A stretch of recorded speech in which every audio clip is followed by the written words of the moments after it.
when we get into this particular part, there's an acknowledgement of how beautiful the trees are, isn't it? Going back to the metaphor of trees in a forest, beautiful, strong, with roots, bearing wonderful fruit and looking very lovely, very different, but all important.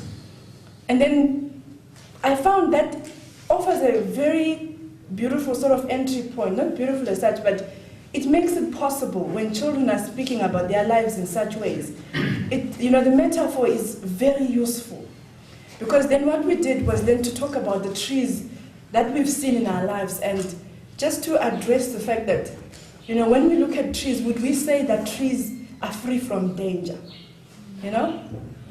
If you think about the trees, the forests that we've seen in our lives, in our communities, would we say trees are free from danger?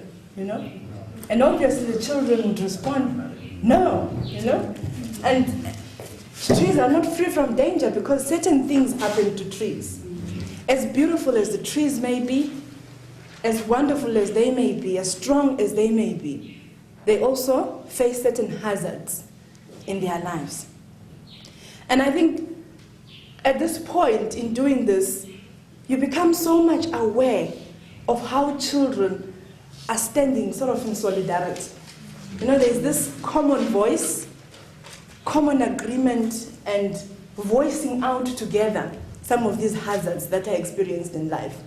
So I found using the metaphor as a very good sort of entry point into beginning to explore these hazards, because we started off by looking at the hazards that trees experience in life. And then you say, we've obviously been doing this exercise and we've been reflecting and thinking our lives using this metaphor of trees. And we've acknowledged that we are beautiful. We are beautiful, we are strong, we have skills, we have abilities, we have hopes for our lives and our future. But are we free from dangers and hazards of life? And the children, again, will express and say, no, we are not free. We are not free because terrible things happen to children, terrible things happen to us. And then getting into allowing children to then talk about these hazards and some of these problems and challenges that children experience in their lives. And so what stands out for me in these experiences is that it is not putting a particular child in a corner. I felt children had so much freedom to talk because it was not like targeting at me to speak about my problems and that type of thing. So it was like joining together in one voice with other children to express the challenges that children face. And I think I've been amazed at how children can actually talk about problems in ways that are not sort of defining of them. It's like talking about something and it's not necessarily me or a part of me, or it defines who I am. So there's a sense of children are speaking these things and there's a distance. There's some distance that has been created between the children's experiences and the problems that they have. These were things that were sort of standing out for me in experiencing this. And I think, as I've shared in the beginning, having a sense of coming to, from a place where I would witness children telling their lives with so much pain and anguish, And also noting that even in the context of collective, children talking about their problems in a collective way, you could tell that some of these were personal experiences. I had, particularly with this group that I worked with in Soweto, I was already, when I came in, I was notified of particular children who had specific, particular challenges, and that the counselors were saying, we've been working with this child, but she was abandoned and she's withdrawn, she's not interested in participating, and so if you find her in the group, not being a part of the experience, that is how she is. So an 11-year-old boy who had been chased away by relatives, heading a household and looking after a 7-year-old brother. So there were 2 children that were brought to the group with, who were sort of having challenges, and the counselors had almost resigned or accepted the fact that the children were the way they were, and they were not managing to make and to reach them. But in that experience, I was amazed about how they managed to participate. They became a part of the whole experience, and they were contributing, and they had smiles on their faces. You know, this was really important for me, because coming from what I'd heard, and also my previous experiences about, you know, children talking about their lives, it was really a shift in many ways. And so, beginning to see the value of the second story, of these islands of safety, of giving children opportunities to stand in a different place and to acknowledge that they have skills and abilities, and that it's not the total part of their lives that is tainted with troubles and problems, that their lives are not totally tainted with horrible things, but that there are other subordinate stories, and an opportunity for them to stand in a different place really came out very powerfully for me in the exercises you know, that I've actually done with the children. So children will name and talk about their problems. They're lifting their hands up, and this is what is happening to children. Children are being sexually abused, and children are being chased away from homes. Children have no food. You know, the kinds of things that we all know from our experience. But already seeing that there's a different relationship between the child and the problem, you know? There's a distance. It's no longer about my pity party, my sorry life. And that shift being such a powerful thing to actually observe. And being a part of that process, even as a facilitator, feeling energized, you know, because the children are, you know, there's a sense of hope, there's a sense of, you know, there is life, and that also, you know, giving something to you as the person that is facilitating. So really my energy levels, the children's energy levels, the counselors' energy levels are so different. There's such a vibrance and energy that in my previous experiences I was not able to, you know, to kind of encounter and to experience. So when we talk about the storms of life, and we acknowledge that there are storms, but also the importance of talking about the fact that it is not children's fault, you know?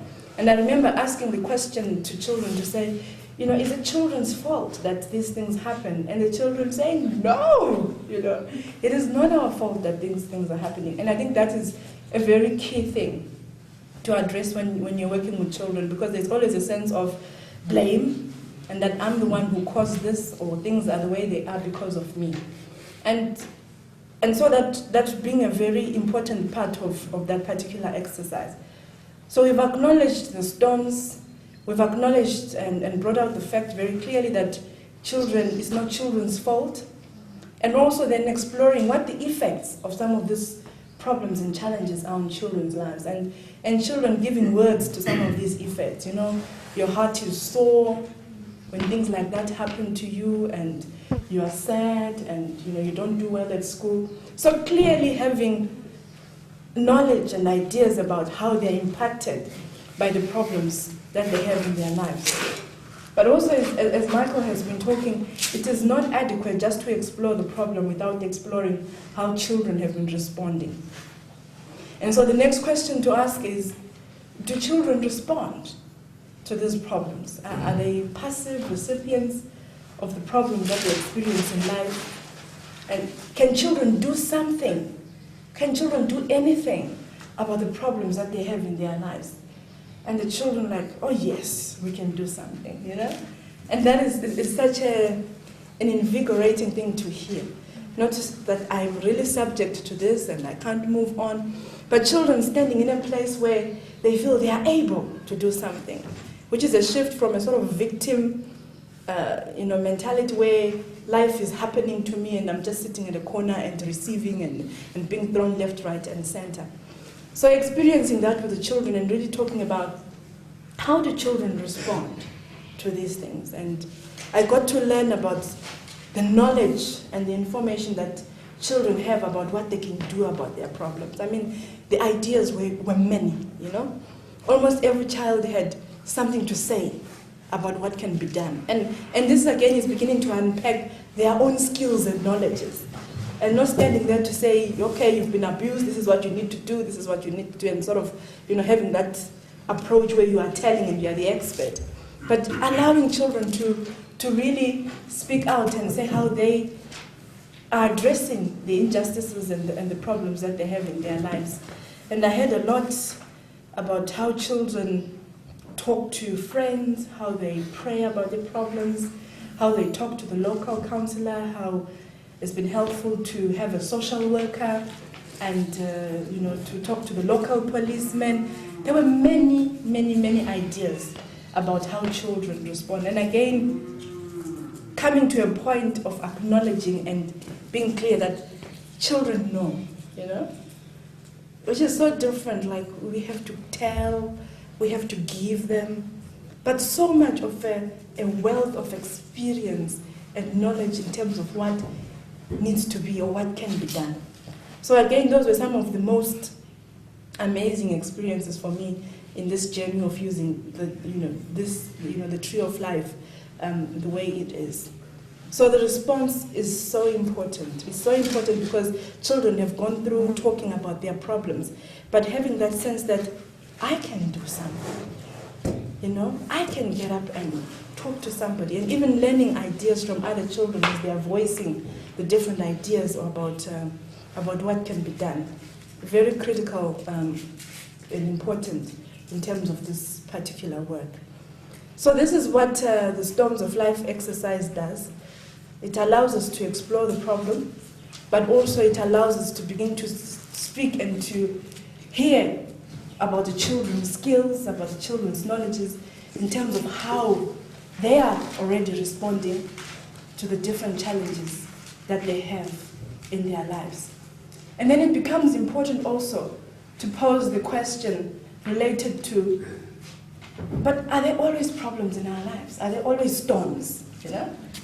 Going back to the metaphor, do we experience storms every single day of our lives? And clearly, that metaphor being helpful even for children to appreciate that storms are not every day. There are times and there are days and seasons in our life when we are actually free from storms. And it's not every single day, every single part of our lives that are tainted with those storms.